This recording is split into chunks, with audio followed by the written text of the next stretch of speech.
Hello and welcome to a special edition of The Backlash, After Hours, I guess. My name is David Riley. I'm your host. Rebecca and Cameron, my co-hosts, are off for the evening.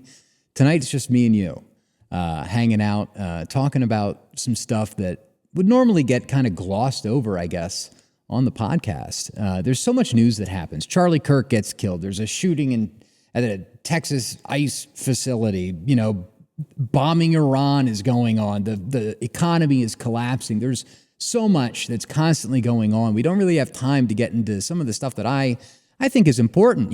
Local politics, the things that are shaping North Idaho and Idaho more broadly. And what's going on here in Idaho is going on all over America.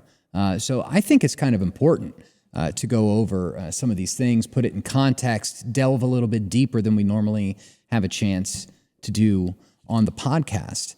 So we're going to do that tonight. We're going to be talking a little bit about some of the people in Idaho that are undermining American sovereignty, frankly. They're selling our country out, and they're doing it for Israel. They're doing it for our greatest ally. And so we're going to be talking Christian Zionism. We're going to be naming some names.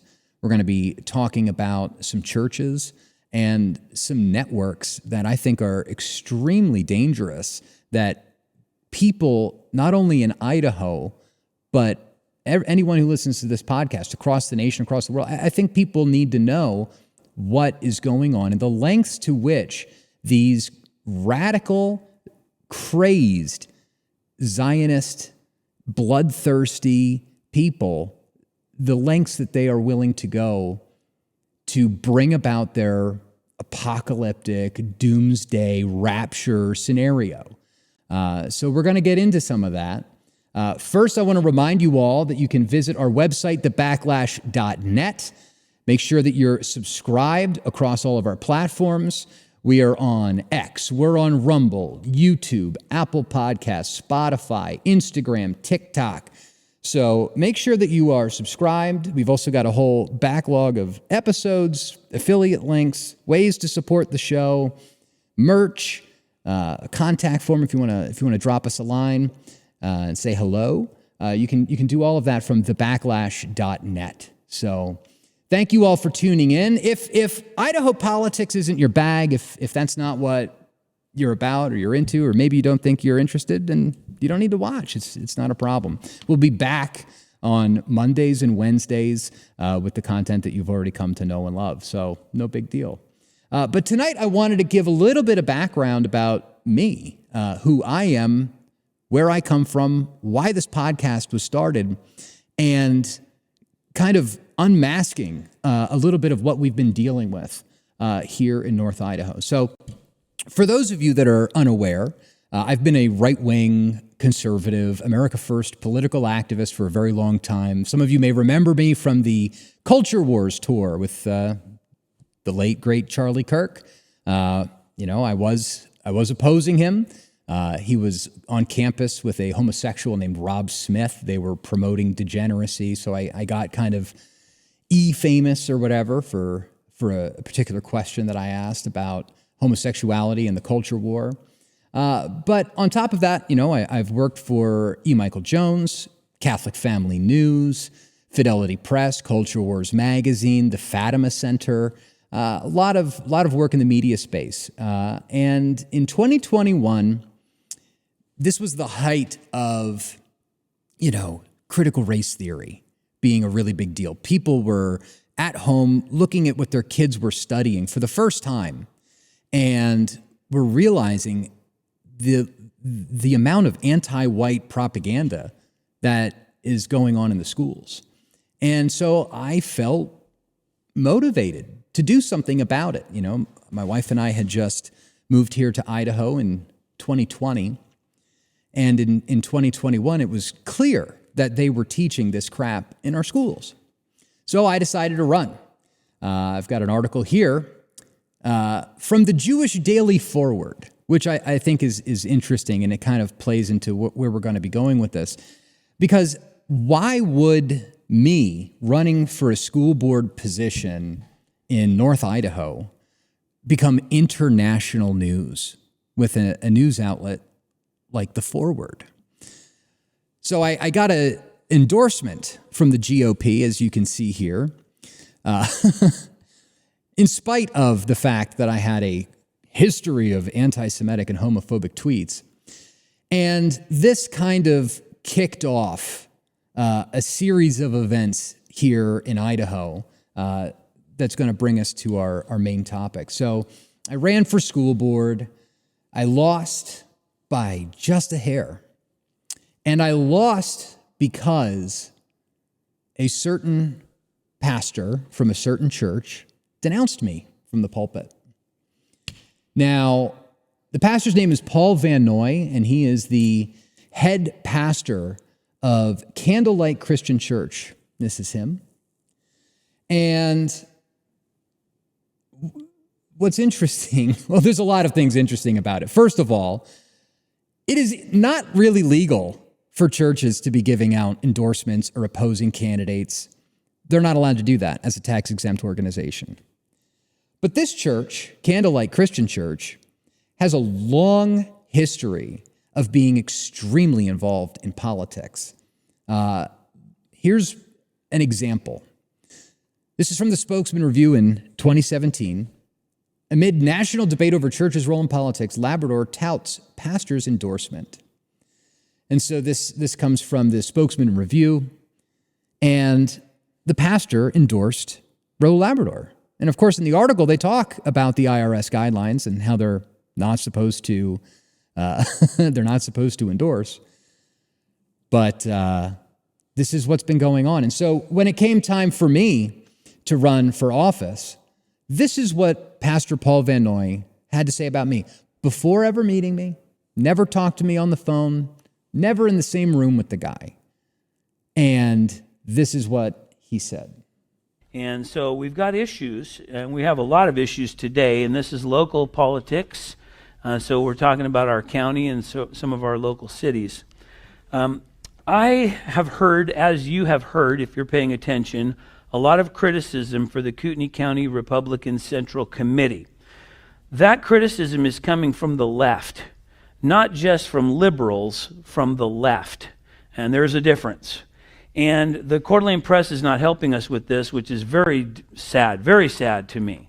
They've taken a lot of hits that they don't deserve, and I think that they've done a very good job putting together a voter guide, and so we have that available for you in the lobby today.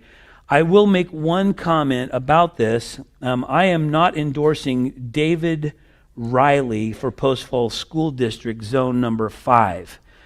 He does have good positions on race theory, critical race theory, and on mandates, but he is anti-Semitic. He despises my dear friend Charlie Kirk. He is unrepentant, and I will not endorse him. I think it's a mistake that the Kootenai County Republican Central Committee endorsed him, and I would not want you to endorse him either. And so this is a man that is opposing what God stands for. In this case, the nation and people of Israel. He is disparaging of Israel and the Jews, and he speaks outwardly about that. And so I want to discourage your participation with him. Do you see how tricky that was? I want to discourage your participation with him. So it's not an endorsement. It's very gray area, even though you and I know that this is a clever little way to get around the IRS, right? So this was my introduction to Paul Van Noy. And it has only gone downhill from there.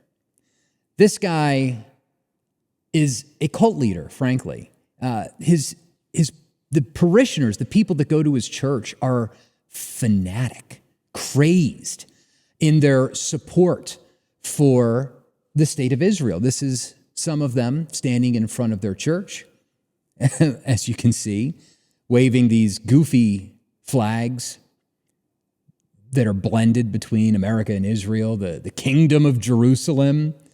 Okay, We stand with Israel. Now, remember, that video that I played for you was in 2021. That was before October 7th. That was before everything that we've been going through with Iran and the war in Gaza, the genocide, the 19,000 dead children that have been murdered by the Israelis. And of course, that's what these people support. We've got another video clip here, just so you can get a taste of the kind of person that Paul Van Noy is. And I'll let his own words do the speaking here. And I saw with my eyes what is actually going on over there, not what we're reading about or hearing about in the media. Right. And I think, and this for the record, I know that we may disagree here. And David, please, you and I can disagree about a lot of things agreeably, I think. When I see what Israel is doing, I think they have every reason to do it. And I would do more. If it were me, I would do more. Because I would be telling them, give us back our hostages or you're dead. And they keep saying, you're attacking our babies. Then give us back our hostages and we'll stop. I know that's rough language, but they have Americans. Give us back our hostages and we'll stop bombing you. Otherwise, I think Israel is absolutely holding themselves back. Because I'd probably blow the whole damn thing off the map and say, well, there's not going to be such a thing as the West Bank if you don't give us back our hostages. But I know that's crazy talk. I know that you don't want to hear me say that. But can I be that transparent with you? Absolutely. So this is the Christian pro-life pastor of this radical Zionist evangelical church here in Coeur d'Alene called Candlelight. Now, for the past few years, there's been this kind of ongoing operation happening in Kootenai County at the hands of the members of this church, where they have been alleging that somehow I, with zero funding, with no money, with no power, just a guy that wanted to run for school board, that somehow I am leading the charge to help Nick Fuentes and the Groypers take over the Kootenai County Republican Central Committee,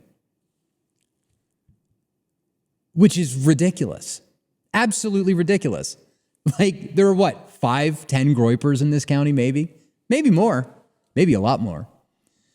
But at the time in 2021, 2022, 2023, before Nick Fuentes was going on Patrick Bet David and all of these different big podcasts that he's been going on, this was not happening.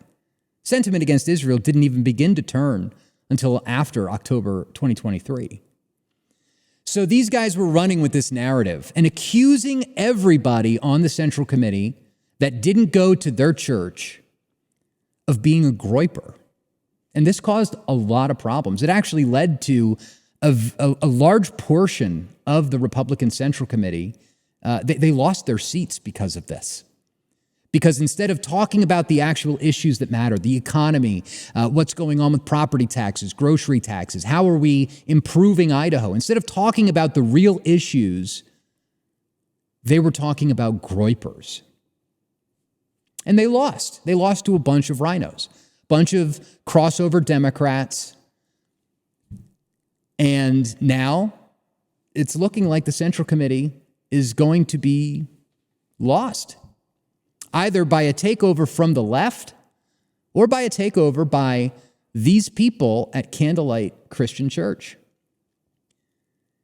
And I am astonished that nobody is speaking up about this. Now, granted, I've had a lot of experience getting slandered by these people, being called names by these people. But, that was me. Well, the reason I'm making this video is because they're at it again, and they're getting worse. And they're getting worse because they're losing. And as they lose, they are going to continue to get more erratic, more radical, more extreme in their ambitions to take over the Idaho Republican Party so that they can continually pass these resolutions in support of Israel. And so what happened recently that kind of piqued my interest in this, two things. One, there was a resolution that was introduced into the Kootenai County Republican Central Committee about 2 months ago. And one of these liberals it's from a group called the North Idaho Republicans. Now, we're getting into the nitty-gritty here. The North Idaho Republicans is this loosely associated group of people led by a woman named Krista Hazel. Krista is the daughter of the FBI agent that pulled Randy Weaver off of Ruby Ridge, right? Krista also, she got caught stealing $300 from JCPenney just 2 months before Ruby Ridge happened, and her daddy got her off. Her FBI agent father got the felony charge against her dropped. I've got the receipts for that posted on my Twitter if anybody is interested.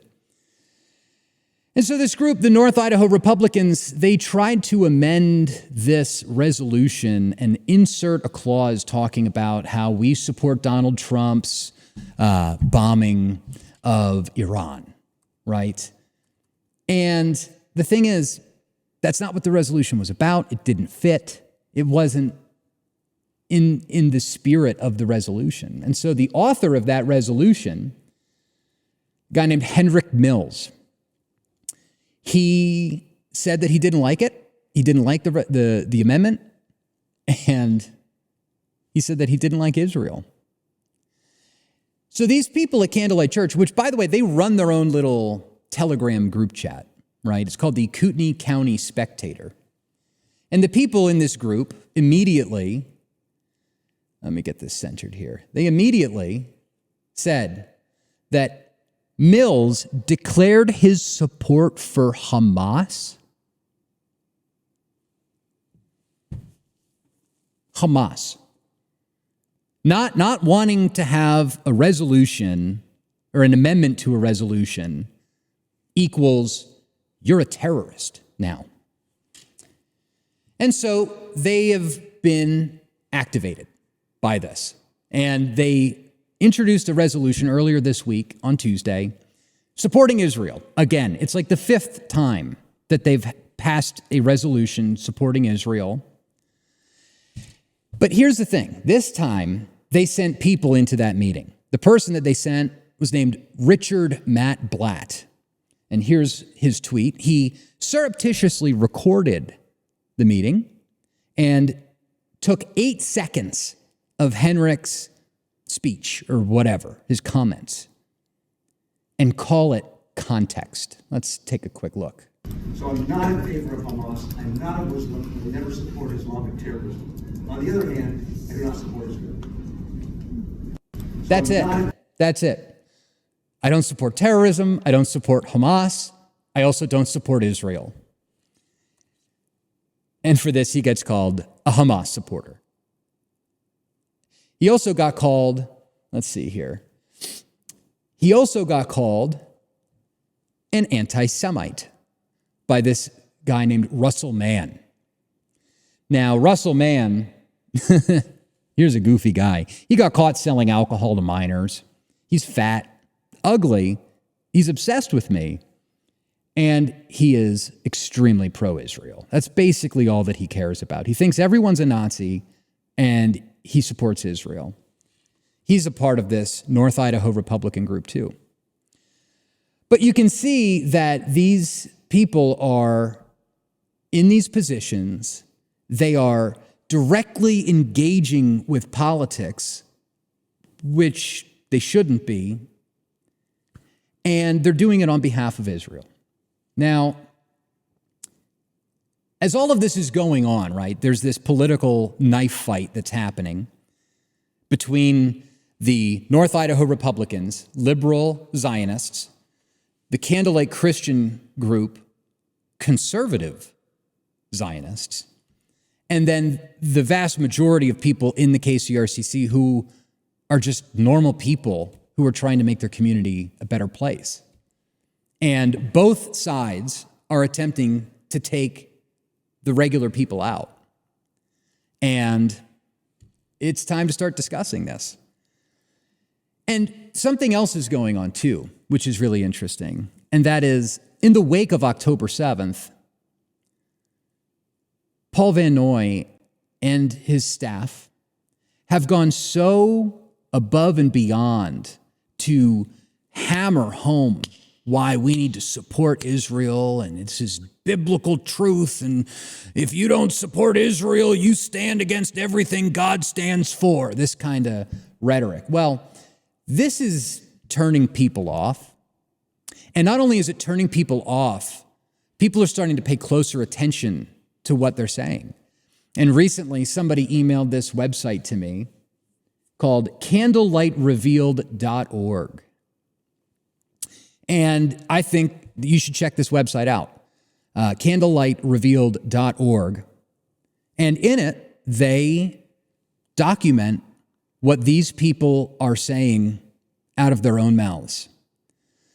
So we're going to get into some of this stuff. We're going to go over this. We're going to go over the background of Candlelight, how it came about, why it came to Kootenai County, why Paul Van Noy lives up here. And so, this is an issue. This is a big issue. And it's time that we start talking about it. So, first of all, this church teaches a doctrine called Greater Israel. For those of you that don't know, Greater Israel is the idea that Israel is going to have to expand. They're going to have to annex the West Bank. They have to destroy Gaza and murder everybody inside so that they can take that over too. They're also going to take over the Sinai Peninsula, parts of Iraq, Syria. And here it is from Paul Van Noy's own mouth. Let's take a look. But Israel is going to own all the land inside the perimeters of these red lines. And so all the way to Babylon, on the Euphrates River, all the way down into the Nile River in Egypt, all the way up into Syria, Lebanon will be completely consumed, and even a part of Turkey. Look, you guys, I'm telling you, this is the land of Israel. The next slide shows you a map. This is the land of Israel within the boundaries of this red line that you see scattered there. This goes all the way into Iraq to Babylon, all the way into Egypt at the Nile River, all the way up into Syria and Lebanon. This is a massive area. What Israel owns today and is occupying today is the little brown sliver that you see there next to the word Israel. It says the greater Israeli border. So next to the word Israel, you see the little brown, dark brown section that's there on the side of the Mediterranean. That's all they occupy today. They've given up the West Bank. They've given up the Gaza. They keep trading the land. They're still under judgment. There's all kinds of problems here. But this is the land area that God promised to Israel, and they will all obtain it. Or God lied, and you might as well all go practice yoga and be Buddhists. Because you don't think I'm telling you the truth. You might as well just have a fake sense of peace and try to get in touch with your nirvana self. Because, look, I'm telling you, God said that Israel is going to occupy the whole land, and it is in God's covenant with them forever. And if God doesn't do it, he lied. And if God lied, your faith is in vain. You've got nothing. That's why I say go be a Buddhist and practice yoga. Drink. Satanic labels and attacks on Catholics. The Roman Catholic Church, listen carefully. Do not assume what you think what I'm saying. Listen to what I'm saying. The Roman Catholic Church is cursed. The Roman Catholic Church is satanic.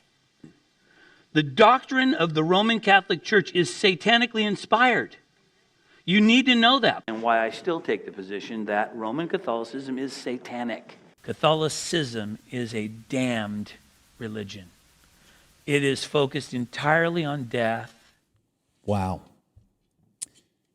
So that's the kind of preaching going on over at Candlelight Church. Israel needs to expand its borders. He's saying things like, if it were up to me, I would blow the whole damn thing off the map. This is not Christianity. This is something way darker, way more extreme. This is not love your neighbor. This is not turn the other cheek. This is get out of the way or I'm going to kill you. That's what he's saying. And his followers, Aaron Bernard, Stephanie Fetzer, all down the list, Lucky Bernard. We'll get into some of these characters in a moment. They are motivated entirely out of this psychotic idea that we need to work to bring about the conditions necessary for the end times, for the rapture. It's a doomsday cult. It's an anti-Catholic, Judaized doomsday cult. That's essentially what this is. And the website that was sent to me, this candlelightrevealed.org, was actually written and made by people who went to the church. Let me read this to you. We are concerned conservative Christians, some of whom are former congregants of Candlelight Christian Fellowship. Folks who have sat in the pews, sung the songs, and wrestled with the teachings. From diverse Christian denominations, we're united by our love for Jesus and our deep concern for where the church is heading. Former congregants, we've lived Candlelight's community firsthand. The fellowship and warmth that drew many in. Yet our insider view compels us to highlight troubling teachings and leadership choices, always with hearts for the people we cherish. This group is from many denominations. They reflect a broad spectrum of faith experiences. They bring varied lenses to the critique, strengthening the call to unity across the body of Christ. They love Jesus, and they're deeply concerned about Candlelight, leading people astray with its doomsday theology and divisive practices. Our goal is to inform and protect the broader Christian community from these influences. And it is a problem because these people at Candlelight are causing division. They are encouraging hate, hatred of people like me, hatred of people like Precinct Committeeman Hendrick Mills, hatred of its committee chairman, Brent Regan. And it's all because of Israel. It has nothing to do with what's going on locally. It has nothing to do with the schools, the roads, the city councils, the development, the growth, the fact that the prairie is being eaten up by these greedy developers. That's not what motivates them. What happens to their children clearly also doesn't motivate them because all they do is advocate for war. War with Iran, war with Gaza, war with the Muslims. And that war, if they are able to gain the representation on the Central Committee that they want, if they're able to take over the Republican Party of Idaho, that's what they're going to push for. And it's going to be your kids and my kids that get sent off to the Middle East to die. And I'm not going to let that happen. And that's why we're talking about this. So there's a tab here on the website called Candlelight Politics. Let's take a look at what it says. Candlelight Fellowship's political activity is deeply intertwined with its doomsday theology, as its leadership, teams, and advisors seek to advance this narrative at all costs, even if it means fracturing the larger conservative Christian movement. Their attacks on other Christian denominations, such as Catholics, illustrate a willingness to engage in divisive tactics that prioritize their doomsday agenda over Christian unity. Yeah, it's basically what I said. The quotes below come from Paul Van Noy's Political Brain Trust. Ask yourself, does this brand of theology put America first? Quote, I believe the United States was created by God to protect Israel. In prayer, in support, financially, militarily, influence, all in, until it's done, even if they aren't good friends back to us, even if they screw up. That's from a Candlelight political advisor. Here's another one. He, God, made America to help fulfill the promise and prophecy to the Jewish people to return them to their land. And knowing that he has a plan for these people, but Satan would use the world to kill them and ruin God's plan for his people. He needed an outside protector until his time for them was ready. So when people ask if I'm a Zionist, I say absolutely.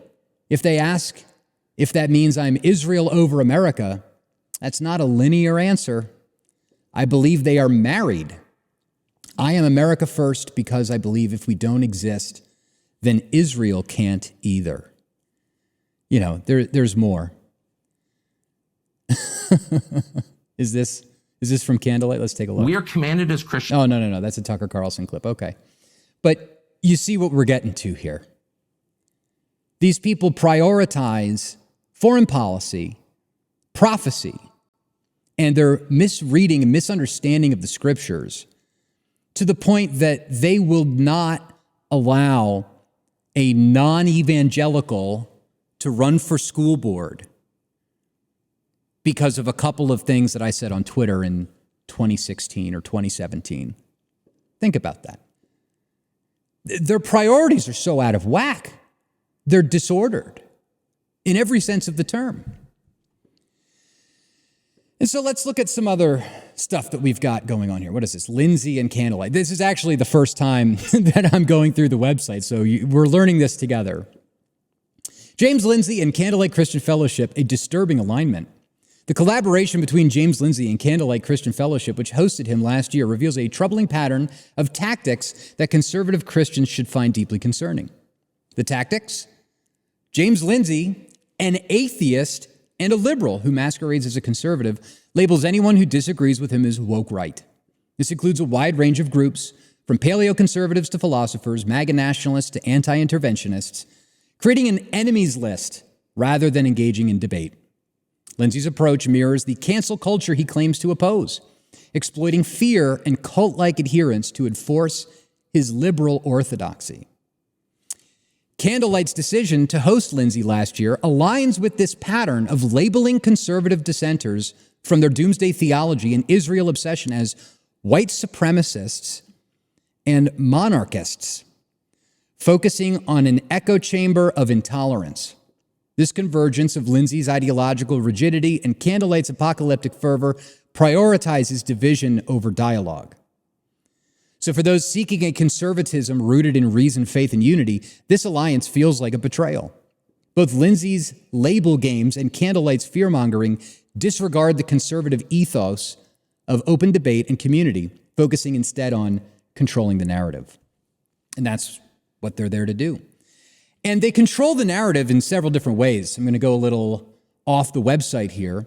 One of the ways that they control the narrative is by bringing in Israeli soldiers, IDF people, intelligence officers, to give addresses to their congregations. One of those people is Amir Tsarfati. Amir Tsarfati is the founder of a group called Behold Israel, One for Israel. And here we've got a little AI overview. He joined the IDF in 1990, became a major in the IDF reserves. He was involved in the first Gulf War. He was elected or appointed deputy governor of Jericho in 1992. He served as a negotiator on behalf of Israel's military, and he became a Homeland Security consultant. But here's the interesting part. Following his IDF service, Tsarfati became a Bible teacher, speaker, and author, leveraging his military experience and Israeli background to provide commentary on biblical prophecy and Middle Eastern events, and he founded the nonprofit ministry Behold Israel in 2001. So these are the kind of people that they work with: James Lindsay, Amir Tsarfati, others that they bring in to just pound home the Israel narrative, that they're God's chosen people, that somehow Genesis promises Israel to the modern day Jews, that somehow the modern state of Israel, founded in 1948 on terrorism, is somehow fulfilling God's prophecy. If you're not aware about the founding of Israel, there is a good book that you can read. It's called The Controversy of Zion by Douglas Reed. This gets into the founding of the state of Israel. I believe he was a New York Times journalist, actually. And it's quite insightful because it goes into how the Jews, the Zionists, collaborated with Nazis, how they formed paramilitary groups like the Stern Gang, the Lehi, the Haganah, the Irgun, Jewish terror organizations that blew up the King David Hotel, that murdered Moeen Bernadotte, that engaged in political assassinations and genocide in 1948 during the Nakba, when these groups murdered an entire village in a place called Deir Yassin. Let me pull this up for you real quick, just in case you've never heard of this before. The Deir Yassin massacre. There's a whole Wikipedia article about it. There's books written about it you can read. And this is what happened before the founding of Israel, mind you. This is before Israel declared its independence, before they were recognized by the United States as a legitimate entity. These people, the Irgun and the Lehi, which are paramilitary organizations, gangs, they went in and they massacred the people. They would take pregnant women and cut the unborn child out of their womb and hang them on trees. I've posted photos about this. Let me pull that up too. Doing this on the fly.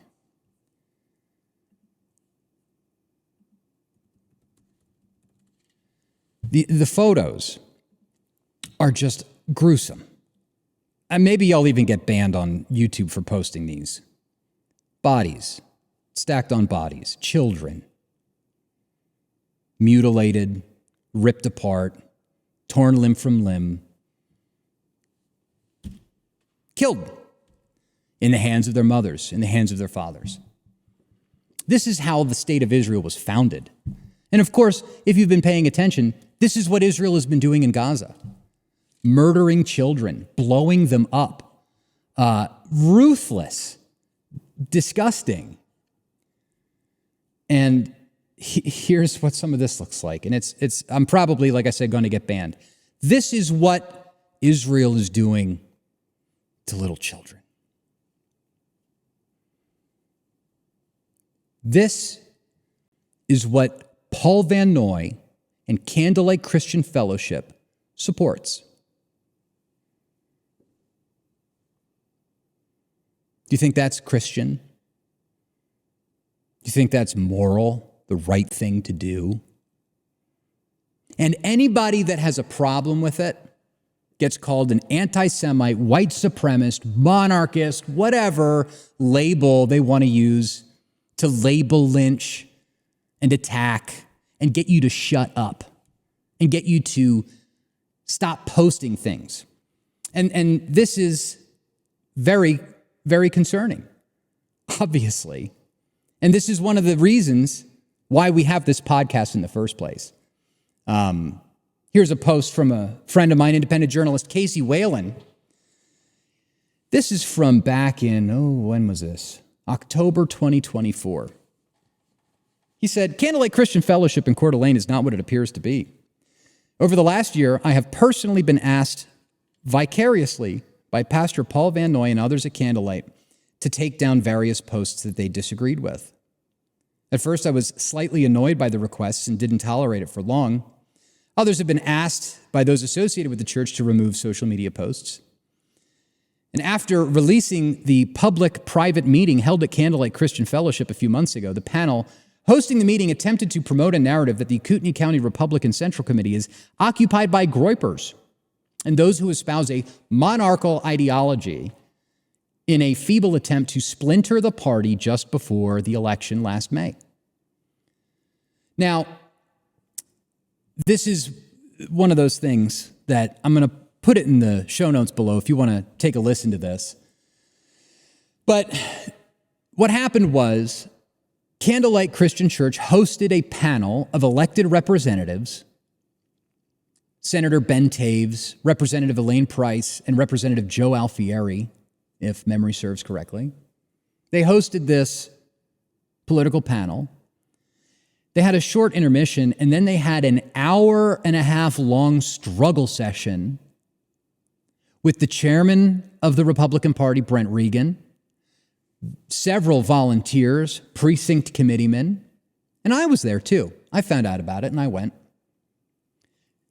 And the whole meeting was about me. It was about me. It was about Nick Fuentes. It was about Groypers. And in the meeting, which was led by a couple of these people, let me pull up on the screen this picture. You have over here on the left, a woman by the name of Stephanie Fetzer. This guy, a tattoo artist named Lucky Bernard. And then this is, I think, Jason Wilson. He's an associate pastor at the church. Now, in this meeting, Lucky came out and said that he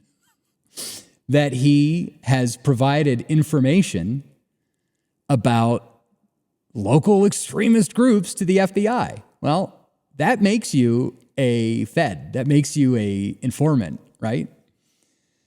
And not only that, but let's just take a quick look. Let's take a quick look at the kinds of tattoos that this guy puts on people, right? He's a Christian. He's brought in by the church to give a speech. Where is it? Where is it? Come here. He's brought in by the church to give a speech, right? Well, let's take a look at the kinds of tattoos that he does.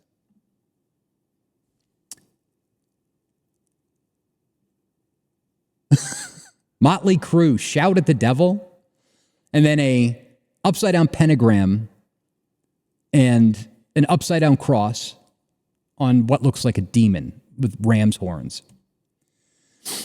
And then you've got the as above, so below, another satanic symbol, iconography.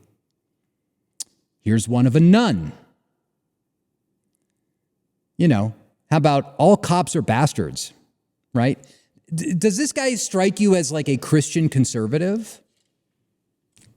Not me.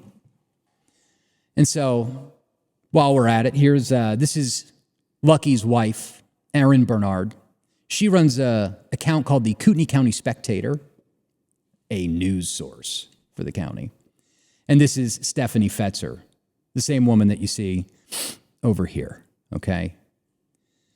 So they host this struggle session, which you can listen to. I encourage it. I encourage you to listen to it because you can see how absolutely fucking ridiculous it is.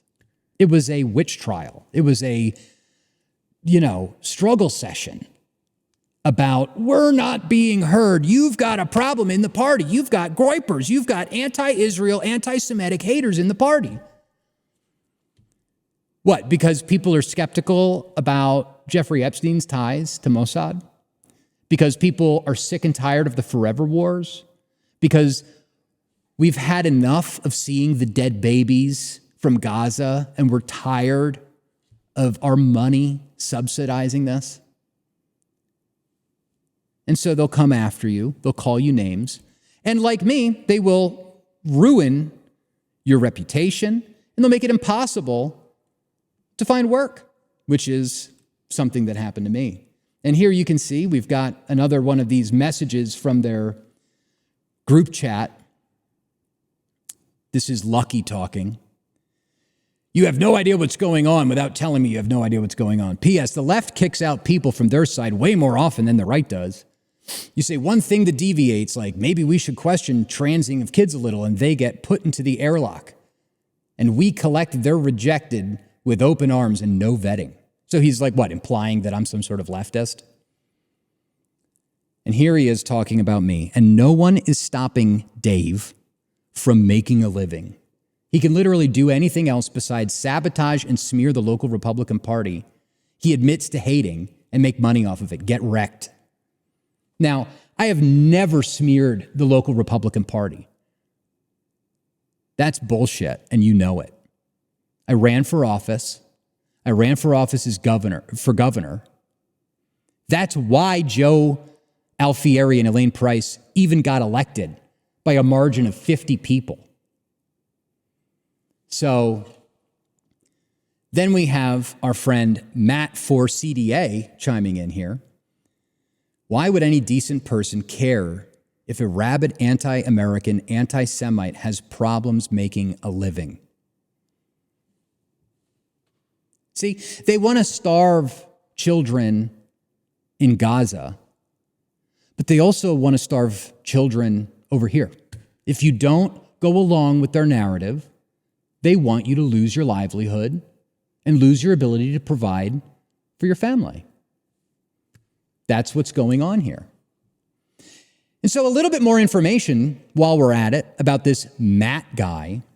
This is one of the people who was present at this struggle session, present at this meeting where we are trying to get to the bottom of the Groyper takeover of Kootenai County. This is his resume. Check this out. This comes to us from another independent journalist, formerly of the Daily Caller. His name is Arthur Bloom. Matt Blatt used to work at Booz Allen Hamilton. Now, for those of you who don't know, Booz Allen Hamilton is like a private CIA. They have weapons contracts, military contracts, intelligence contracts to do things in the private sector without oversight that the CIA is not allowed to do. He also worked in the Pentagon as a security cooperation program manager. He worked at CENTCOM in Africa during Benghazi. He was a psychological operations advisor. He was the director of governance for Special Operations Command in Afghanistan, and he was the psychological operations branch chief. So you've got these people from Candlelight Christian Zionist Church that run this group chat, this echo chamber, that have people like Matt Blatt, Richard Matthew Blatt, from Booz Allen Hamilton, in there stoking the fire and feeding them talking points and reassuring them that what they're doing is right. And by the way, it was the same guy, Matt Blatt, that posted this video of Henrik Mills out of context to bully him, to label him an anti-Semite. And, you know, there's a lot of really interesting connections that are starting to come here, right? We've got this guy named Matt Blatt. He's got a background in the military, a background in PSYOPs, private CIA, military industrial complex. You've got this guy, Amir Sarfati, the IDF soldier that became the governor of Jericho and then decided to give his life to Jesus and start teaching Christian Zionism with his nonprofit, Behold Israel. Once again, from military to this Christian Zionism stuff. Well, this fits a pattern. This fits a pattern here because the reason why Paul Van Noy is in Kootenai County in North Idaho to begin with is because he was invited by a similar character. Here's an article that was posted in 2018 by Paul Van Noy about Chuck Missler. It says, 22 years ago, I was asked to come from California to Idaho in order to teach and lead worship at the Koinona House. Chuck was away leading a tour to Israel. Shortly thereafter, Chuck asked me to begin teaching a Bible study on Thursdays in the studio. And of course, this is what led to Paul Van Noy founding Candlelight. So the first question you should ask yourself is, who is this Chuck guy? Well, this is Chuck. Chuck Missler, American author, evangelical Christian, Bible teacher, engineer, and businessman. Let's get a little bit deeper in. In his business career, Missler joined Western Digital as chairman and chief executive in June of 1977 and became the largest shareholder of the company. You know, Western Digital, this is the hard drive company. They make CDs, they make hard drives, they make computer parts. This is like a very large company that handles data, it handles information. In 1983, Missler then became the chairman and chief executive of a group called Helionetics Incorporated. Now, Helionetics is a really interesting company too.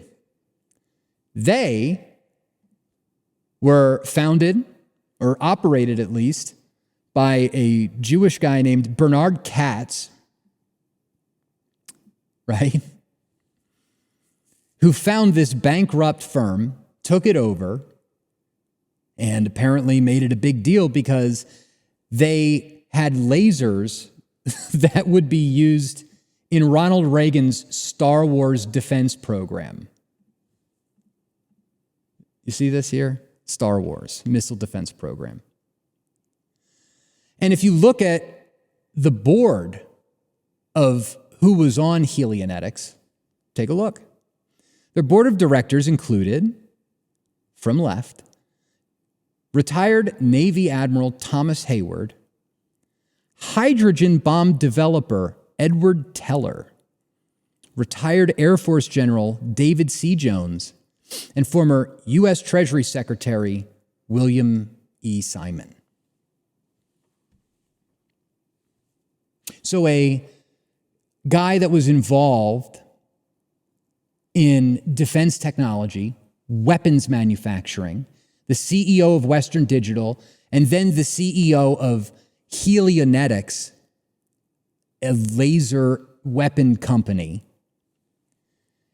He has one more business venture called Phoenix Group International, which sold personal computers to Russian schools during the Cold War.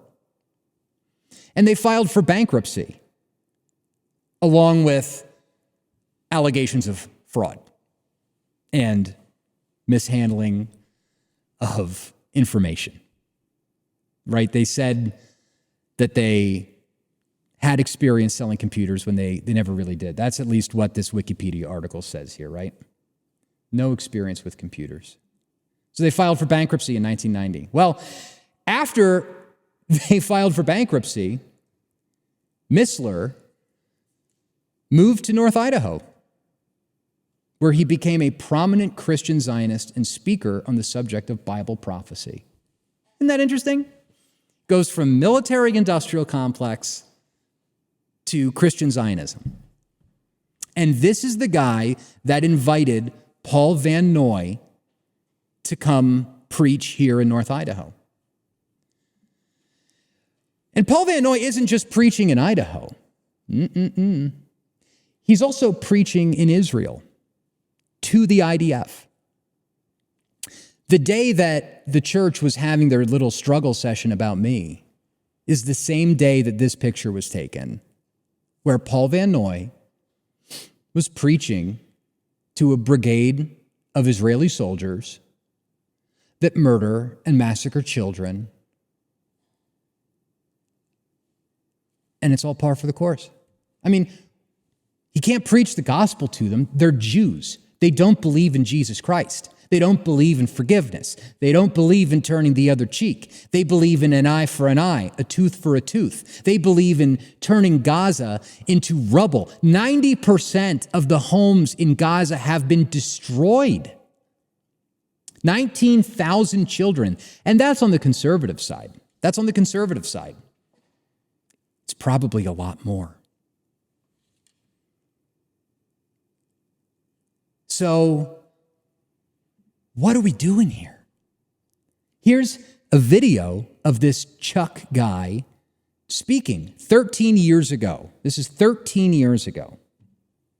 Possible. Clearly, the Ezekiel 38 passage occurs prior to the second coming of Christ. The second reason it's so well known, it appears to allude to nuclear weapons. Second thing it leaps out at you is the motivation isn't spoil. It's to wipe Israel off the map. Iran is after a nuclear weapon for reasons most people don't realize. Those of us that have a heart for Israel tremble because of a nuclear Iran is a threat to Israel. What most people are not aware of is a 1,400-year war. Guys, this is So 13 years ago, we're here talking about a nuclear-armed Iran. And what do we just do? What did we just get done doing? We just got done bombing Iran, bombing the nuclear facilities in Iran against international law, by the way. That was illegal, what they did.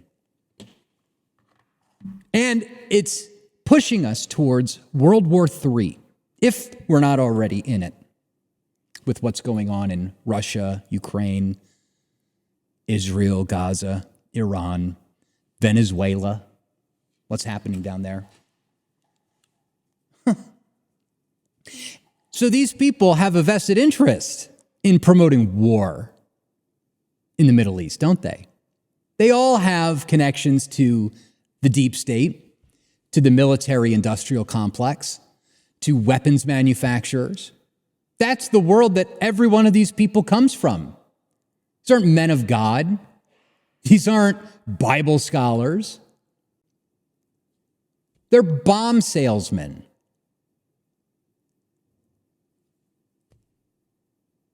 You know, it's just incredible how transparent it is when you take a look. And that's not all that's concerning. There's also some very interesting stuff when it comes to their business practices.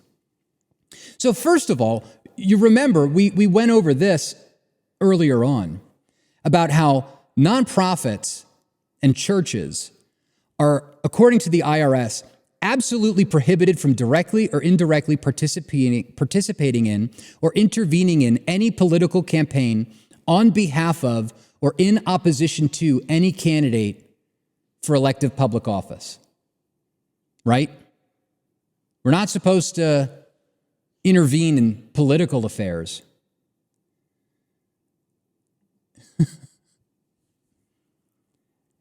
So you've got that issue of their dancing around the IRS laws. But can someone tell me what's going on here? Why do they have 1, 2, 3, 4, 5, 6, 7, 8 different nonprofits? Why do you need that? Why do you need 8 nonprofits for one church? I could see if you had like a school, making a nonprofit just for the school, and making a nonprofit just for the church. But this isn't that. This is different. And look at the dates on these. 2024, 2024, 2024. 3 of these entities were just created in the last year for a church that has been around since 1997? Can someone explain to me what that is? You know, and the other thing is that they own a skating rink. They own like an old school skate rink where you put on roller skates and go around in a circle. And it's on the same property as their church. And so they're making profits there. And then where does that money go? Does Paul Van Noy get paid money in his salary from the ice skating rink? Or does the ice skating rink donate it to the church, and then it works its way through that, and then it gets donated to another entity, and then what are we doing here? What's going on? And by the way, I've had people reach out to me that have left Candlelight Church because apparently, this is according to my sources, Paul Van Noy gets paid $400,000 $400,000 a year. That's what they say this guy makes. To get on stage and cheerlead for war and to call other conservatives, other Christians, concerned citizens of the community, he's getting paid $400,000 a year to call them anti-Semitic, unrepentant anti-Semites. Do I need to go back and play the video again of what he said about me in light of all of this, in light of the various 6, at least, nonprofits that they have, in light of the IRS's tax designation? And so we've got it. In light of the fact that you're not supposed to be making these types of political endorsements or anti-endorsements from the pulpit. Do we have to watch it again? Republican Central Committee endorsed him, and I would not want you to endorse him either. And so this is a man that is opposing what God stands for. In this case, the nation and people of Israel. He is disparaging of Israel and the Jews, and he speaks outwardly about that. And so I want to discourage your participation with him. So what are we doing here? We're cultivating a doomsday Christian Zionist cult that believes that the end of the world is happening any day. And if you don't do what he says, then you're an anti-Semite. Paul Van Noy has himself personally written pro-Israel resolutions that he has passed off to members of the Central Committee, namely Art Macomer, and had them introduced for adoption by the Central Committee.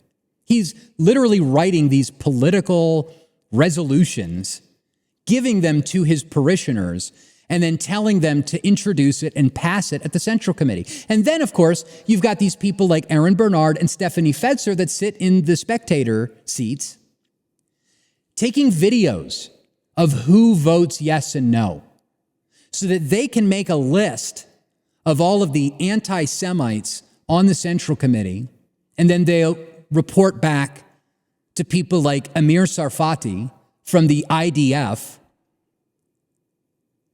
and tell them that, hey, we got an anti-Semitism problem in the county. We can't get these Israel resolutions passed anymore.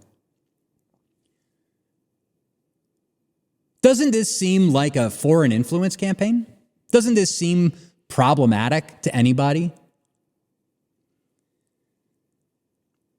And then you add on top of it this anti-Catholic stuff, where, by the way, like 20% of the county is Catholic.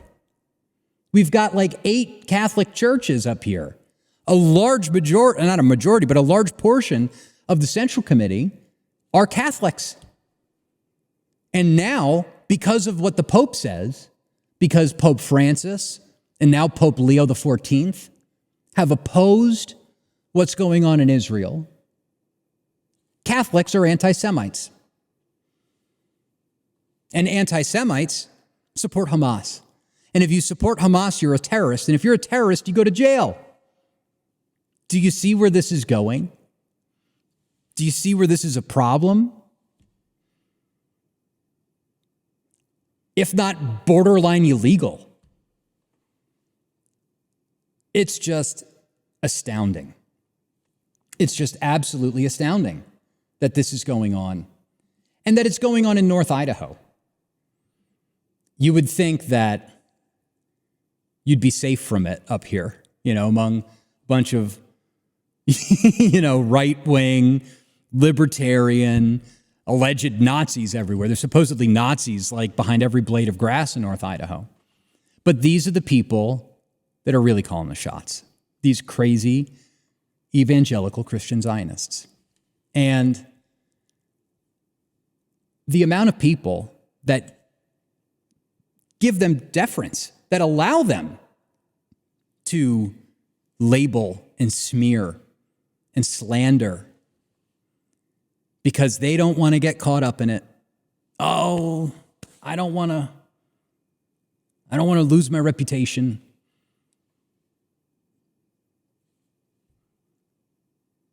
The little children that are dead in Gaza, fuck them. Not my problem. 5,000 miles away.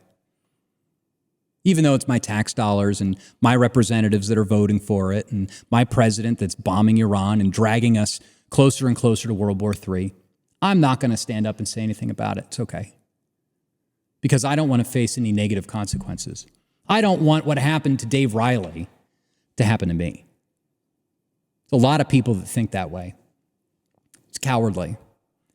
And if they don't wake up and see what's going on and see this campaign from these military industrial types, we're screwed. And that is just a small taste of what's been going on up here. There is so much more that I could get into. Maybe I will. Let me take a quick look. But, and they operate as a network. You see, they operate as a network between this Matt Blatt guy and his bot accounts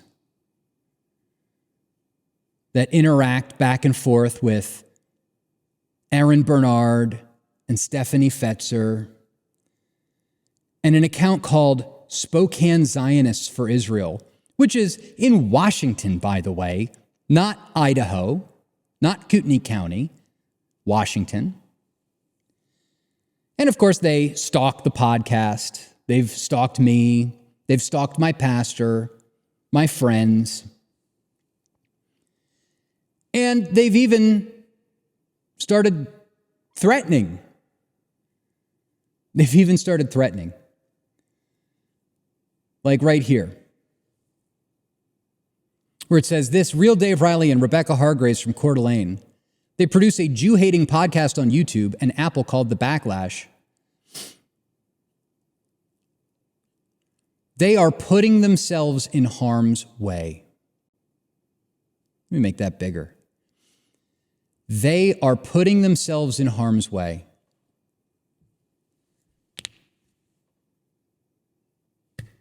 Is that a threat? Because that's what it seems like. I don't understand how anybody doing any kind of a podcast would be putting themselves in harm's way. Granted, we did just see Charlie Kirk get shot and murdered, assassinated in broad daylight for what he was saying. So, or maybe one of the other participants in the Kootenai County Spectator chat, the group chat run by the people from Candlelight Church, right? One of the people in that chat is Coeur d'Alene City Councilor Dan Gukin. Well, here's Dan Gukin saying, I wonder if Israel has an extra missile they can target to specific locations in Kootenai County. And then Jeff 56, who many people believe is actually Richard Blatt, says, don't worry, Riley is so paranoid, he thinks he is worthy of Mossad's interest.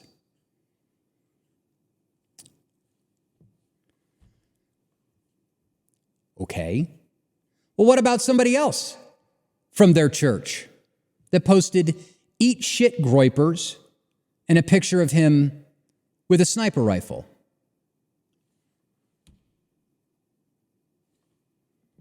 And they call me an extremist. They call Rebecca an extremist. These people are fucking dangerous. They're dangerous because they don't care about life. They don't care about death. They don't care about murdering as many people as it takes to ethnically cleanse Gaza, to annex the West Bank and steal people's homes there. And you don't think that they'll do that here? You don't think that they're going to pick up arms and start going after the groypers that these pastors irresponsibly preach about as if they are some kind of existential threat to the existence of Israel? Couple of people with a differing opinion? Really? It's sick. It's sick. These people are sick.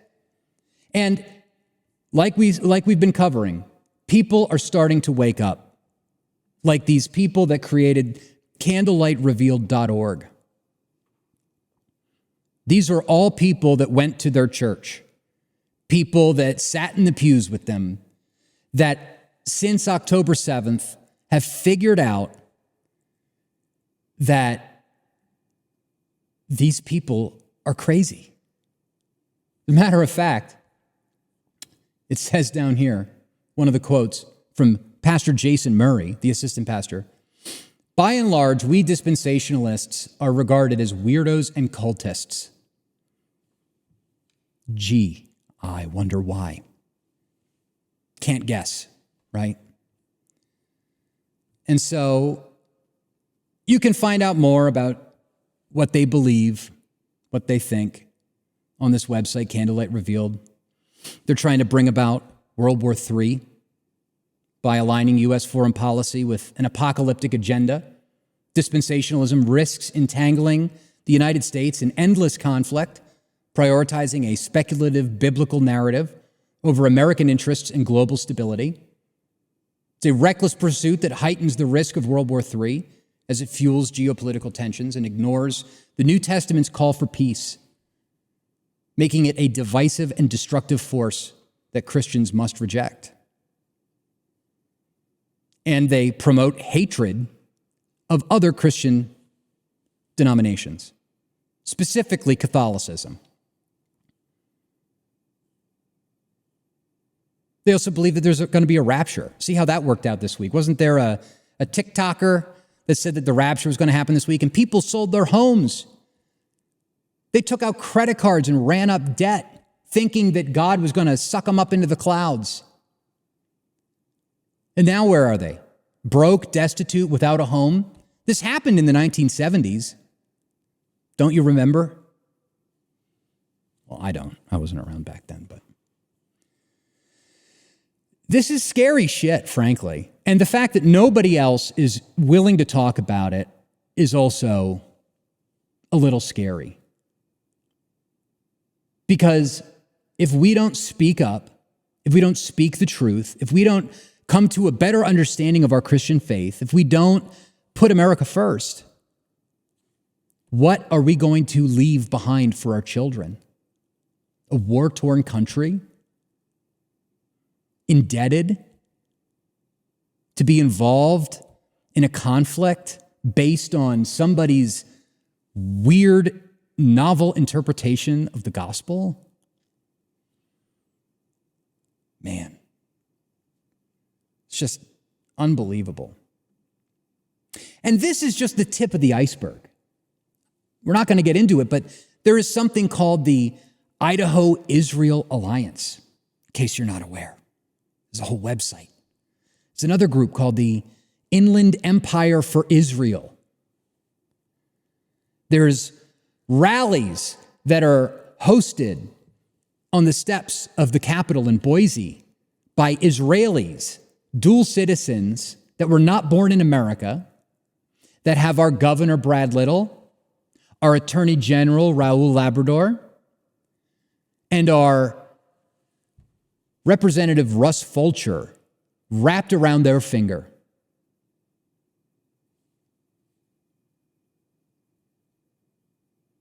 But I'm the hater because I care about the country and I care about not getting involved in a war. I'm the hater. Okay, got it. Well, anyway, we're going to get into all of that in a subsequent episode as we continue to this deep dive into Idaho politics, because there's so much to cover. There's a lot going on, and there's a lot of work that needs to be done, and not a lot of people willing to do it. So please make sure you support this podcast, The Backlash. Go to thebacklash.net/donate. You can help us, help our community by raising awareness to these extremist Christian Zionists, these bloodthirsty freaks that want to control every aspect of our political life to ensure that Armageddon comes. And if you are watching this and are new to some of these concepts, new to this struggle between Israel and their neighbors in Lebanon, Gaza, Syria, Iraq, Iran, I've got a few books to recommend. Number one, The Controversy of Zion by Douglas Reed. Good book. We'll go over it at some point. Another one is Dark Crusade by Clifford Kirikoff. All about the Israeli lobby and the military-industrial complex and how they benefit from these wars. But also, for those of you that are Catholic that might be watching this, it would behoove us to understand the Catholic position on our relationship between Catholics and Jews, between the Catholic Church and Israel. And one of the books that I cannot recommend highly enough is The Kingship of Christ and the Conversion of the Jewish Nation by Father Dennis Fahey. This book was written and published in 1953, and it talks all about the anti-white agenda of the Anti-Defamation League. It talks all about how these terrorist groups murdered Palestinians and stole their land to create their satanic antichrist state. You could also read a book by one of the defenders of the Catholic Church, a renowned author, poet, named Hilaire Belloc.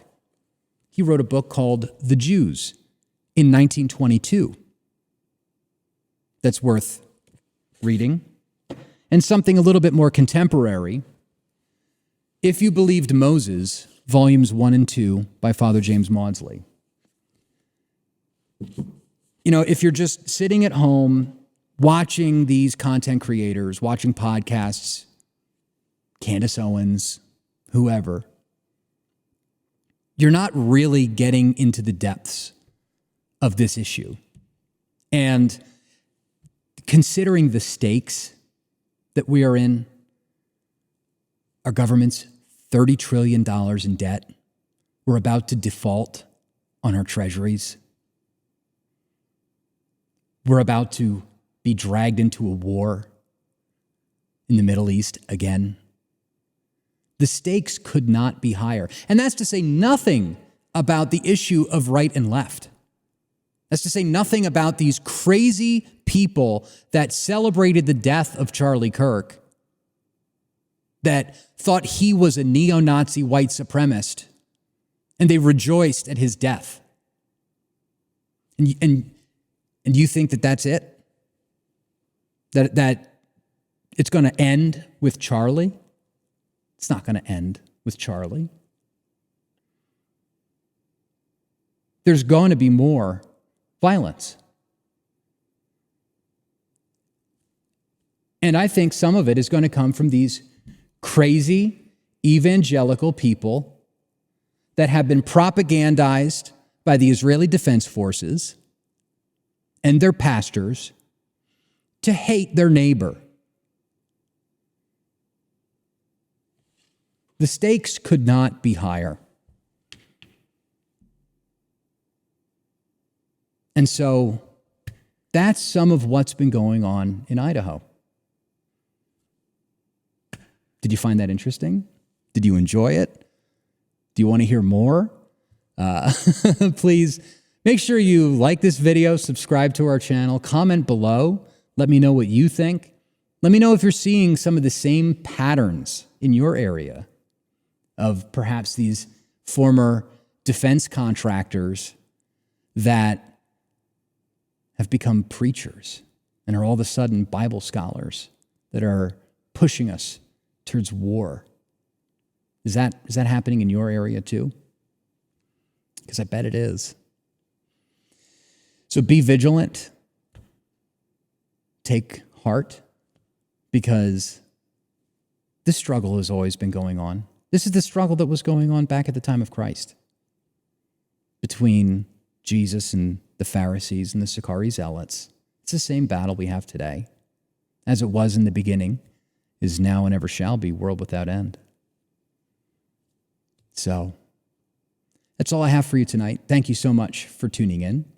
and joining me on this little journey. And I hope to see you again soon. God bless and have a great night.